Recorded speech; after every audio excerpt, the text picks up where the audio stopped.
So today I'm here with Rose Caiazzo. I say that right? Close. Rose? It's Caiazzo. Or if Caiazzo, we're in sorry. Italy, we would say Caiazzo. Caiazzo, okay.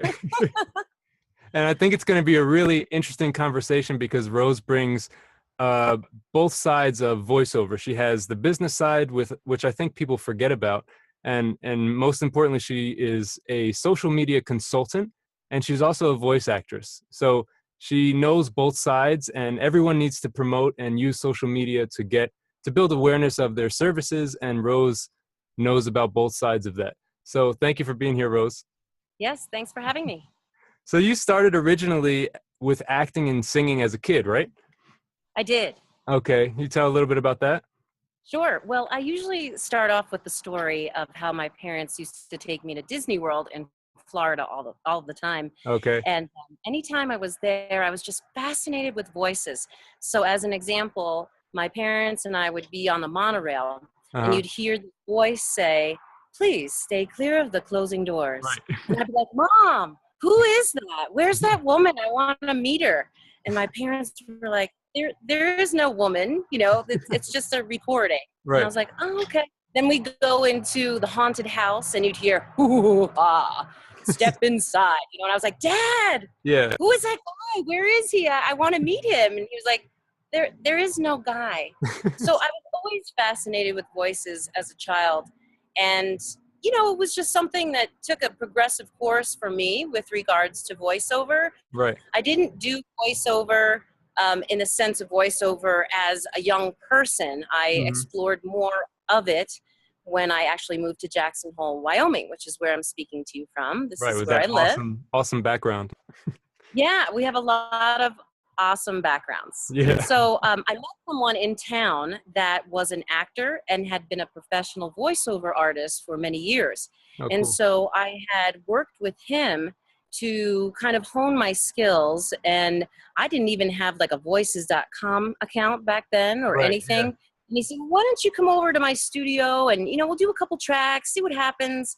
I'll send your voice through mine." And he's a male, right? Right. So he found a couple of things and he said, "Okay, try this one." It was for an English accent. And I said, "Oh, Bob, I am so rusty on my English accent. I can do one." But he said, "No, come on, let's do it a couple of times." I said, "All right." So I did it and he said, "I love it. What do you think?" And I said, "I think I don't like it." He said, "Well, I'm sending it anyway. I'll send it through my account." Yeah. And next day we got an email that said, "Out of all of the voices, we picked you." There were hundreds. Oh, geez. And we First want audition.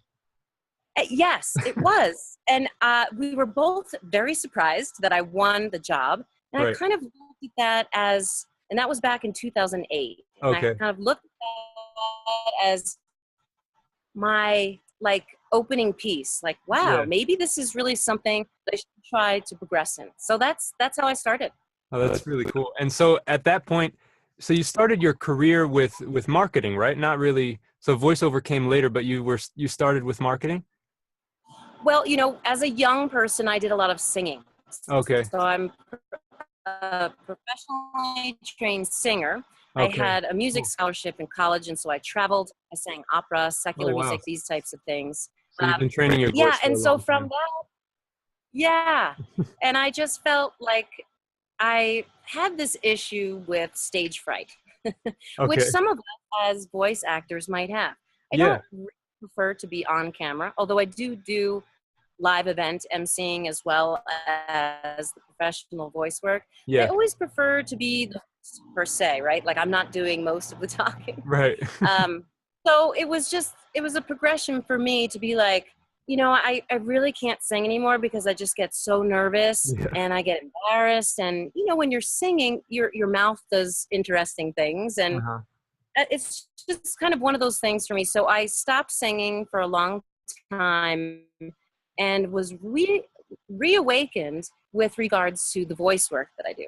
Right. So that's kind of how it No, came to be. And I said, I love this voice work and being behind the mic and being able to have all these different voices and do different things for different businesses. yeah. But in that middle point, I was also going to school for communications and Okay. PR. So I was doing that for a while, and then I moved into the tech side, and I got a graduate degree in technological systems management. Oh, wow. I Okay. had these two things behind me, but social media hadn't really risen to its peak like it has Right. now. Yeah. So back in 2008, when I was exploring the voiceover business, I was also looking into social media. Okay. So I would talk to people in different businesses here in Jackson Hole where I live about social media. And a lot of them were leery. And they were like, Yeah. I don't know. You're saying Facebook for business? Right. That's Yeah. Yeah. And I'm like, no, you got to hear me out. This is what's going to happen. And so people see me now and they go, oh, Rose, you were right. She's been saying it for a long time. Yeah, I said, it's not about being right. It's about knowing that this wave of social media was coming and it was not going to go away. Yeah. So that's kind of how I got into that specialized area, but do a lot of digital online marketing as well. That's really interesting because I think I'm trying to kind of find the best platform to use just to build awareness, not necessarily to sell my voiceover services, but just to build a community of people, like-minded people. And I find that right now the one that I'm trying to use at least every day is Snapchat. And anytime I mention Snapchat to people, they're like, "Oh, that's a weird app. I think people send naked pictures. Like, oh, let's not touch that one." I'm like, no, it's different. It's like, building an audience. So I think you've been saying that, I guess, for a long time about Facebook, but now everyone's on Facebook. So I wonder if that will happen with Snapchat. What do you think about that? Here's what I think. Yeah. Since I've been watching the social media progress since its infancy. So Mm-hmm. I used to do blogging back in 2007. So I've been watching it since then and the different progressions of the different sites. So I think people used to treat social media the same on each site. Back then, back in 2008, 9, 10, it used to be more of the big five. So the five was Facebook, LinkedIn, blogging, YouTube, and Twitter.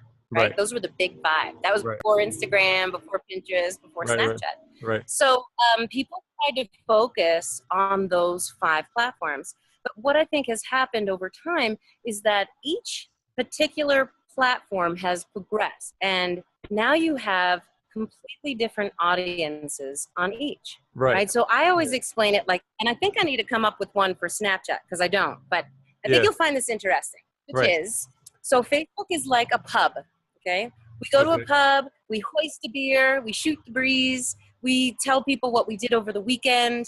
What's important there is that people want to do business with people that they like and trust. Right. On Twitter, we view it as like a big cocktail party. There's all these people and all of these interesting conversations going on like a Twitter river. Like it's constant, right? Yeah. Some days you only have time to dip your toe in the water. Other days you might put a whole foot in, or other days you might just go for a big old swim. Right. But Twitter is specific to conversations. And if you're not using it strategically, then you're probably missing the point. So Twitter's like that cocktail party, really exciting. You can interject into different conversations like that. LinkedIn is like a trade show. So if you've ever been at a trade show, everything's pretty much buttoned up. Like very formal. Yeah, it's more of like, here's a white paper that I'd like to share with you about my thoughts. LinkedIn has also put their own type of blogging platform on there as well. Yeah, I saw that. I've been struggling with LinkedIn because I've been viewing it kind of as a resume. So I just have my information and I kind of don't do much with it. I add people every now and then, but I have seen people starting to talk about their blogging feature, but I'm kind of confused as to how to use it best because it's formal, Yes. Yeah. And let's get back to that in just a minute because I just want to make sure I review those different things. Blogging, people say blogging, oh, well, nobody blogs. You don't need a blog. Or I hate blogging. And then I say, well, what is it about blogging that you hate? And they're like, well, I hate writing. I don't want to do it. It's, okay, well, writing is a big part of it. Yeah, but you don't have to write too much. But blogging is like going to the gym. Okay. You're not going to go to the gym tomorrow and lose 10 pounds, right? A constant effort with regards to your SEO and what the keywords that you're using in your blog posts are being picked up by the Google engine. And Okay? consistently And then the uploading. last one, Yeah. yeah, the last one is Instagram. So what I say Instagram is like an all-night dance club. Yeah. I don't know if you've ever been to an all-night dance club, but I used to live in New York, and Yeah. so we used to go to all-night dance clubs back in the day. Yeah. We don't have all-night dance clubs here in Jackson Hole. No. It's all about the visuals. It's all about the sparkle. It's Yeah. about the beauty of the visual. And so that's kind of how I explain each of the platforms. I need to come up with one for Snapchat. Yeah, Snapchat is interesting because I like the way you put Instagram is obviously it's all about the visuals, it's pictures. But I think the interesting thing is, at least I used to be a personal trainer, so I still follow a lot of like the fitness guys. And there's been a lot of controversy right now with a lot of supplement companies because they're all photoshopping their pictures. So they'll give the guys bigger muscles, the girls are bigger butt, and then people are realizing, hey, this is not the supplement, this is Photoshop. So what I think is kind of cool about Snapchat is there are filters, obviously silly filters, but it seems to be a kind of a window into a more realistic view of someone's life rather than this is my selfie that I'm going to pose for now. I don't know if you see that. And I think it's tough for, like I know somebody I follow who's big, who's a famous guy is Kevin Hart. So he's a comedian. So he posts all day long just about whatever he's doing in his life. And then he'll mix that in with kind of a job that he's going to or a movie promo. So it's a really interesting mix. But I think it's confusing to people. You will find that progression where people are looking for more of the real. Mm-hmm. Who are you? Like part of that progression will be in the future when social media people that are doing those jobs behind the scenes become the famous people. And you might notice this in that particular field that you used to be in. So there's a big spin company that did this big promotion about, we're opening these gyms in New York City, and we're going to have all these great folks that are spin masters, right? They call them. And these spin masters, so these are the people that are running the classes. They become literally like icons on social media. And people are so excited to talk with them and be at their classes and take the visuals and pair it with what they experienced there.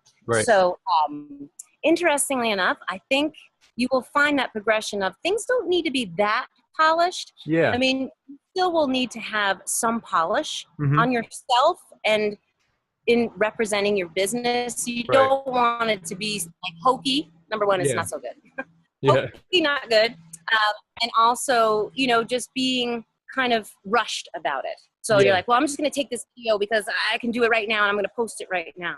Things should be more strategic, especially for a voice actor, but anyone in any business, to be able to work the social media in a way that benefits them completely instead of making it an instantaneous type of thing. Like, I just shot this video, I'm going to put it online right now. And then it's like, oh, but it was so good. You might have wanted to save that for like a Monday morning or a Friday afternoon. I wonder if people are thinking about that. But yes, that polished thing is we'll see that decrease a lot, and people really enjoy seeing more of the real. Yes, but I think it's cool the way you talk about each platform being really different from the other. And so that I guess that means you have to really think about your approach has to be different for each one also. Because I also see people post, like if you follow people on Facebook and Twitter, sometimes I'll see them post the same exact thing. And I wonder if that works or if they should do a different twist on the same story for each individual platform. And that depends. First of all, we always have to look at a business and how much bandwidth they have. Who do you have running it? Are you, did you hire someone that has the experience in it that can just kind of run with it? Are you doing it on your own and you're also doing your QuickBooks and your voiceovers and talking with clients and going to network events? Like I will be here at the National Museum of Wildlife. But it just depends, right?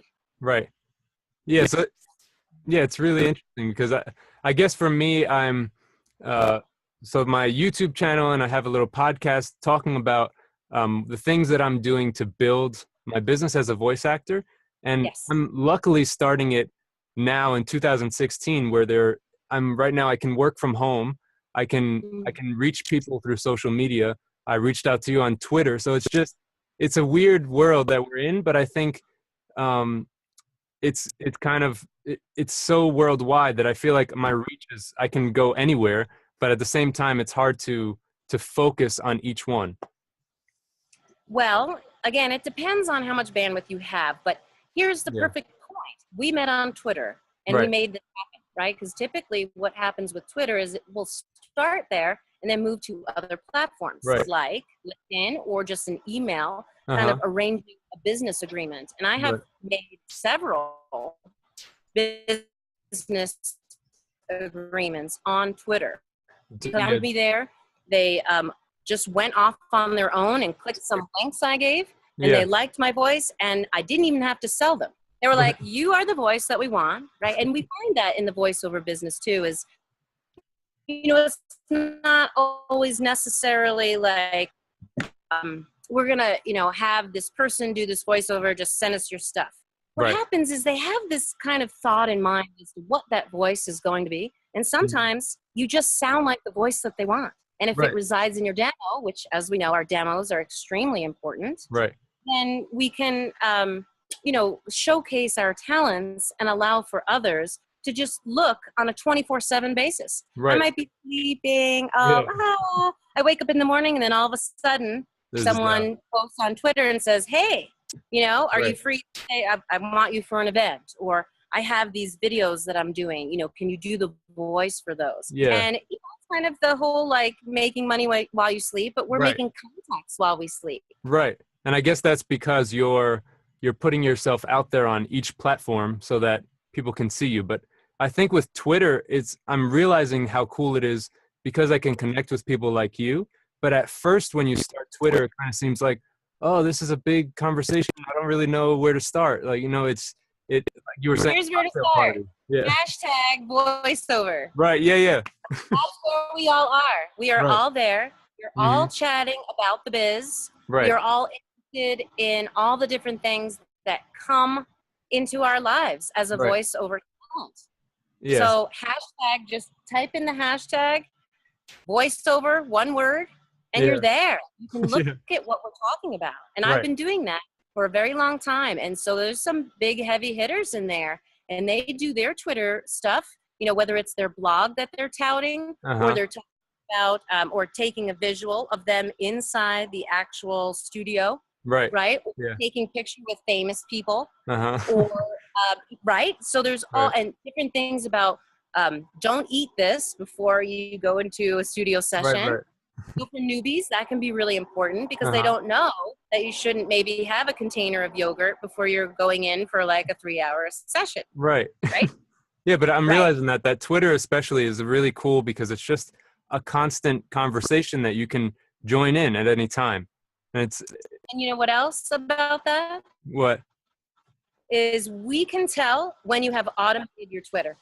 So automating your Twitter is not always the best idea. You have to know how to automate it properly, and then also make sure that you are doing the work throughout the week to make those conversations happen.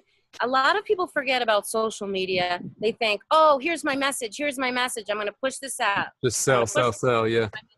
But they forget that it's about talking with others.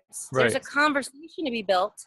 There's a conversation that people are interested in. Or maybe someone has shared something that they wrote in their blog, but you have a big question about how that works. Or you tried that and it didn't work for you. So you want to know how it worked for them. To start that conversation. We all tend to just, interact with each other. You have to feel comfortable on the platform too, because if you are actually on a platform that you don't like to use, we can also tell that. It's almost like automate, right? So it's like, this person doesn't really want to be on this platform. Why are they even here? You really have to dedicate your time and your effort for it. I've noticed that especially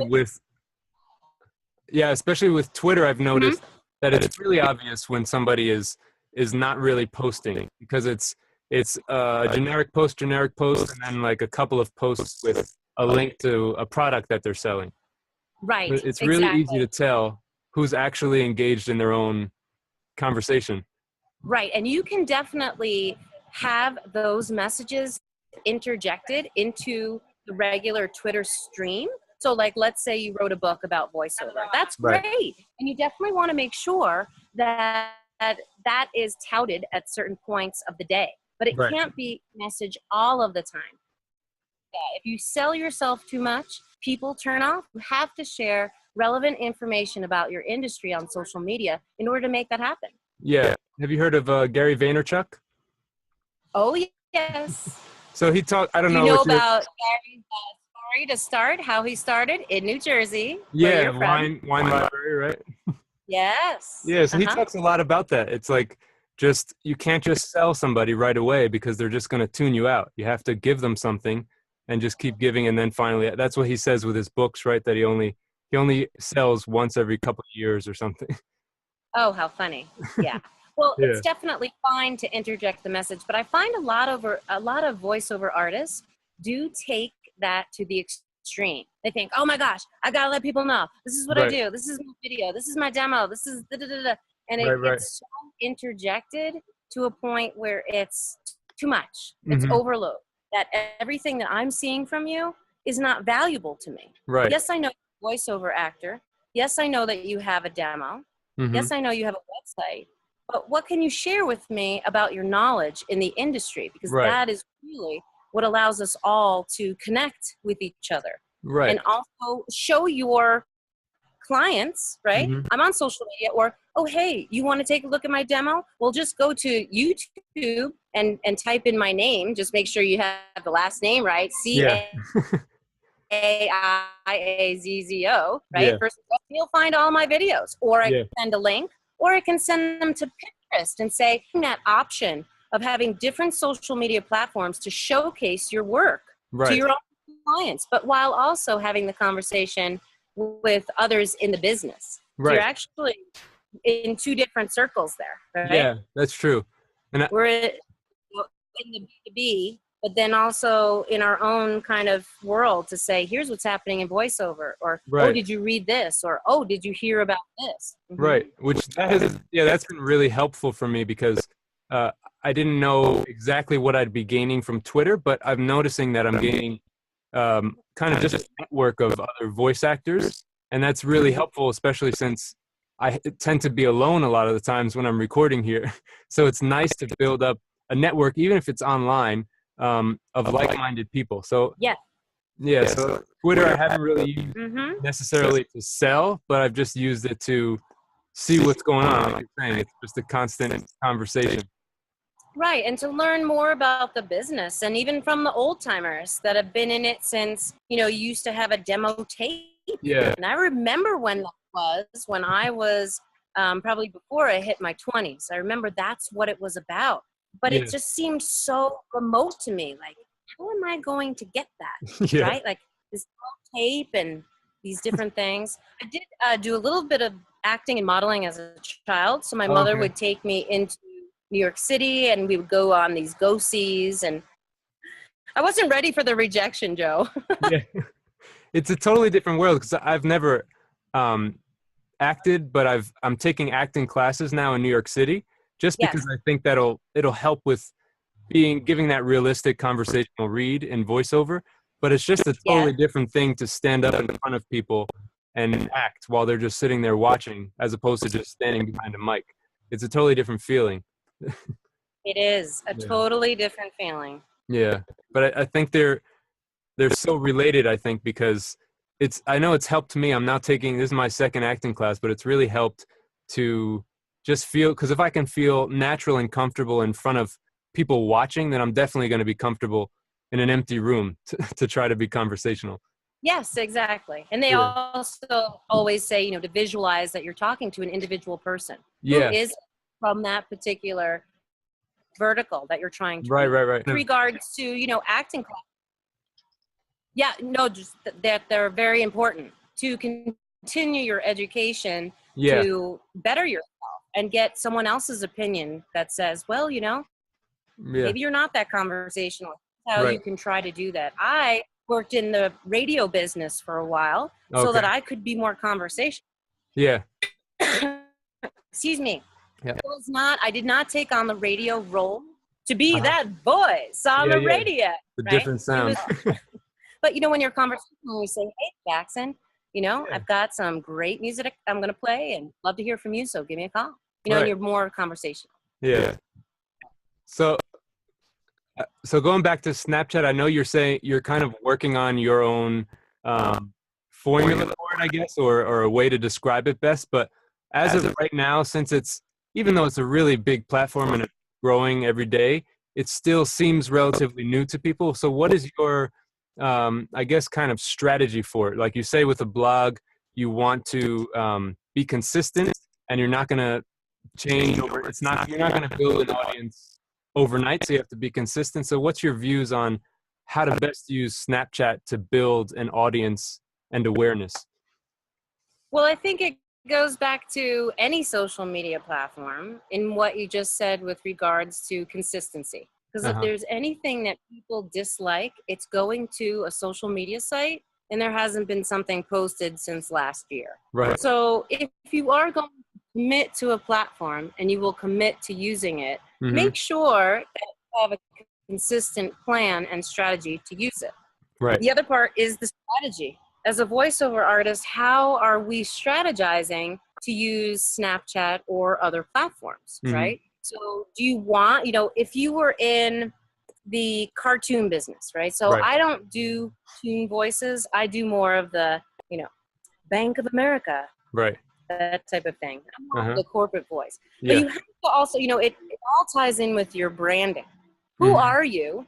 What types of clients are you trying to capture? And who else do you want to talk about that? So if you were a person who did a lot of different cartoon voices and you were very good at it, then you might have a really fun persona on Snapchat. Yeah. Whereas someone that was in more of the business world but still wanted to maybe capture Forbes or they wanted to capture banks, right? They were looking at these different types of businesses they wanted to target. You'd have a different type of persona. I think a lot of voiceover actors forget that you still need to brand yourself in some way. They do say that if you are new to the business, that you shouldn't hone in on a certain something and, block yourself in and say, I only do this, right? Right, you have to find what you're good at. It's kind of funny, but yes, exactly. I could record voiceovers all day for telephony because I love being the woman telephone voice. Right. And, it's like 90% are women, right? They want that woman voice. We've kind of, grabbed onto that niche. But, it's really about who you are, what you enjoy, and allowing that to come through on the platform. A lot of kids are using it. So I don't know if you know this, Joe, but Snapchat is the biggest audience there is 13 to 34. Yeah, okay? But I saw that, yeah. And I do know that a lot of people on Snapchat, they find that people that don't know how to use it, they can sniff them out like that. Wouldn't you agree, Joe? I think so, yeah. I'm still learning myself, but yeah, you can definitely see who's new to it. Yes. It's interesting you're saying about the younger demographic. It seems, I don't think this is always right, but it seems like new platforms are always adopted by the younger people who just can use it more efficiently, so but then over time it grows and the demographic gets older and older. So I think that kind of happened with Facebook. Started as a college website and now it's everybody's on it. So I wonder if that will happen with on Facebook. Yes, she is. Right. But some of these articles that they write aren't actually so true. Like they say, oh, well, young kids, they don't use Facebook anymore. They're only using Snapchat. It's absolutely not true. And I'm not really sure how these authors get these things published and moving around. There's a lot of misconceptions about the social media field and who uses them and when and why. People still think that kids are on Twitter. But really, you have, I think the demographic is like 25 to 45 there, right? If you're looking at Pinterest, it's 79% women in the US. But if you switch over to UK, it's more men than women. Oh, okay. So what does that mean for us all, right? Where are you targeting? Right. So Yeah, it's Pinterest an is one that interesting yeah. Pinterest is one, I guess it makes sense now that you say the demographic is almost 80% women. It's one that I've been confused about and I don't have any idea how to use. So I haven't even touched it, but Pinterest yeah, in Pinterest. particular? Yes. Okay, but have you ever clicked on a Pinterest link and then have gone to a Pinterest board and you see all these visuals? Yes, I've been to the website. Yeah, yeah. So that's how you can, like if you don't use it per se Hmm. for your own boards, Right. guaranteed someone else is using it on social media to lead you there just with a simple link. Right. And that's kind of how Pinterest works. It's a very visual platform, but you can also collect different pins that are important to you. So Yeah. you can also use video. So on Pinterest, I actually have an account there where I have a lot of different things about the things that I like, right? Because Uh-huh. I like to travel. I can be anywhere, voiceover actor and a consultant. Right. So Yeah. travel's important to me. So I have a lot of boards about the places I want to go and visit. Right. But then I also have a board that's just my videos. So my voice videos. Right. And, if you have the right strategy to give those links out or tout them in the right way, then you Hmm. can get people looking at them. And if Right. they're on Pinterest, they will also possibly follow you. Right. But it's also good just for exposure, like you were saying, branding. I mean, branding for a voiceover actor and any business is really important. Hmm. Yeah, and you're right. I haven't used it necessarily for myself, but I've definitely been taken to Pinterest from other social media websites. Right. So, Mm-hmm. so I guess one last question I have is for someone who's starting out as a voice actor, or they want to Oh make boy, the newbie. the newbie. Yeah. So where do you think would be the best place for them to start trying to promote themselves with social media? Well, I'd say, first of all, they really need to take a hard look at their branding and they need to have a good photograph of themselves. They Okay. can't really be selfie. Yeah. They have to show that they are professional, Hmm. right? A selfie, sorry, it just does not show that you are a professional voice actor in Right. the business, Yeah, right? especially So if the you see the branding, arm. yes. And then, of course, we didn't discuss this much, but a website is also important, can be Right. important. And then the blog attaches to the website. Particular voiceover artists felt like they loved to write, then yes, they should be blogging. And then they would attach that to their website. Yeah. If, as a voiceover artist, they wanted to have their own page on Facebook, then yes, they should create it. If Mhm. they're not comfortable with that to start, typically, because there's 1.6 plus now billion people, billion With a on B. Facebook. So Yeah. there's a lot of people there.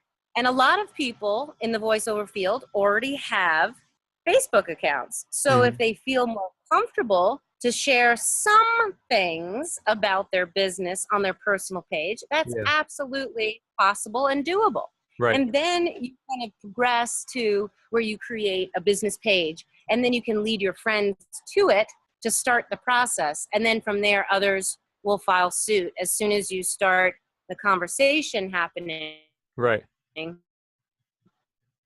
on other people's websites or Facebook pages. Yeah.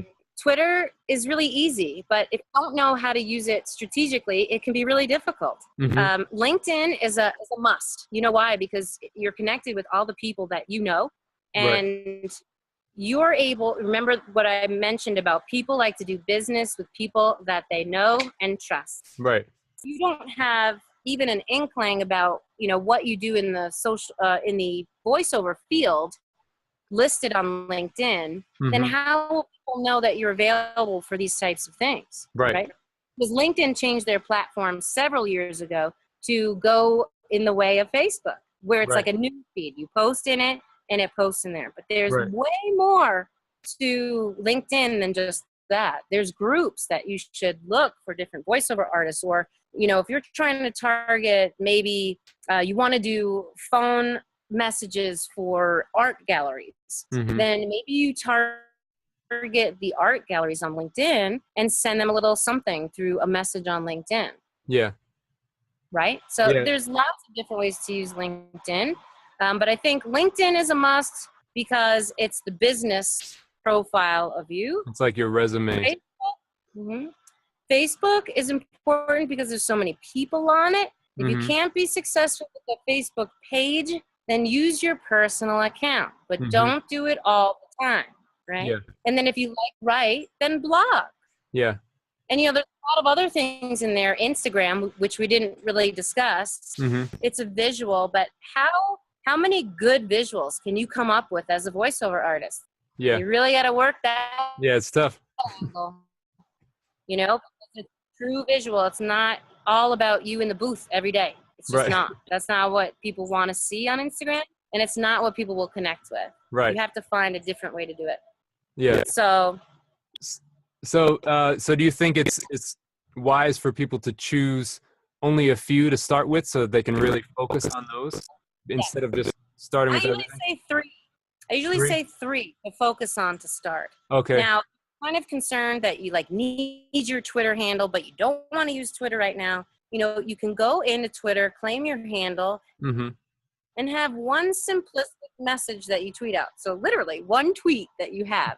Yeah. Because if anyone finds you there, you're able to lead them back to the particular URL that you want them to visit. Right, even if you're not actively using it right then. Right, and then you can go back to it and use it, but yeah. So. Well, Rose, thank you so much. I think this is really helpful, especially to people just starting, but I think in general, people get really overwhelmed with social media, so you help simplify it a little bit today. So before we go, where can people find you? You're obviously all over social media, but where should people go?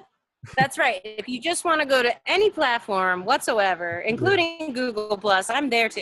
Okay. You can just search via my name, which is Rose, and the last name is Caiazzo, spelled Caiazzo. Otherwise, I always lead people to my demo. Yeah. So the demo is bit.ly. So do you know about those shortened linked things? Yeah.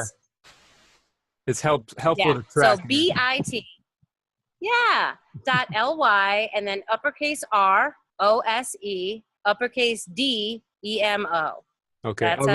I'll write it below in the video also. Great. So just an uppercase R and D. And the rest is lowercase. Rose Demo. Perfect. Thank you. Thank you so much, Rose.